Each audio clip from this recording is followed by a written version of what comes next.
Hello friends, I'm here with what I guess you could say is a late video, being that it's Sunday. So Hannah, you may already know this, but my understanding of the whole Eagle Meadow Park situation is that by state law, no construction can be done within 1 mile of a golden eagle nest. There is a way around the law if you can get like a congressional approval to bypass it. However, that has never happened in the history of Colorado. So I guess basically the town has to go beg Jared Polis to let them go ahead and do it, and I feel like maybe he will because there's kind of extenuating circumstances here with the flood, but who knows.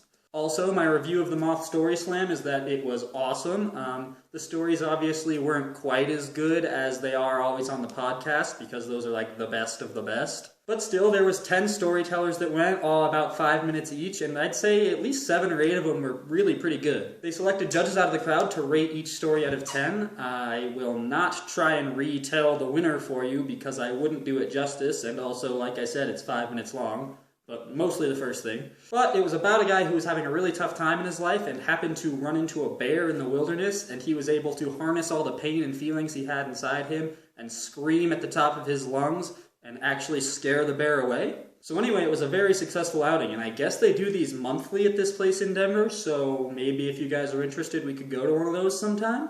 Alright, so obviously Katie didn't have a video this week. However, I have found a way to maybe kind of make up for that by including her in my video. So without any further ado, joining me for an interview right now via a semi-live video feed is the one and only Katie Barnard. Hello, Katie. Hello, hello, hello. Okay, first of all, I think what we're all wondering is, are you or are you not currently wearing pants? Sadly, I am wearing pants today. Sad indeed. I'm sure there'll be a lot of disappointed fans out there. Question 2. How do you feel your life is going lately? I've been drunk a few times in my life, but never have I stood up on a piano or hugged a squid. So I think I'm doing okay at life. Interesting criteria to assess yourself with there. So, what would you say is the most exciting thing going on in your life right now? I have a Regal Rewards card on my keychain. Look at this. I can get free popcorn whenever I want. Okay. Are you always this excited about rewards cards? What was the question?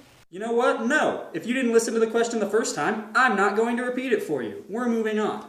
Now, some have said that I am the greatest person ever to have lived, which seems like a bit of an exaggeration to me, but what are your thoughts on that? That is not an exaggeration. That is an accurate statement.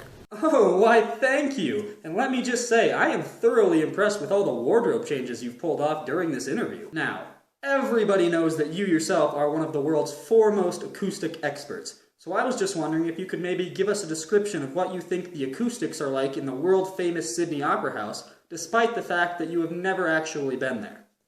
Crazy echoey in there. Wow, what a brief and surprisingly scathing review. I'm sure their ticket sales will see a noticeable drop after that's been published.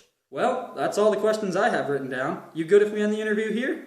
That seems like a good note to end on. Okay, now just one brief thing about my life. While Tara was here last week, she revealed to me that she had gotten me a fantastic belated graduation present. That is plane tickets and a ticket to go see Hamilton on Broadway. Now I'm guessing you guys kind of already have an idea of what Hamilton is, but if you don't, you should go read about it right now because it is a really cool musical and it's incredibly popular right now. So popular, in fact, that we won't be going until September because that's the first time tickets were available. And as my loving sister put it, all I have to do now is make sure I'm not dead before September. Which at first seemed like it may be a difficult task, but I think I'll be able to stay alive long enough to see Hamilton. Because I can and I will.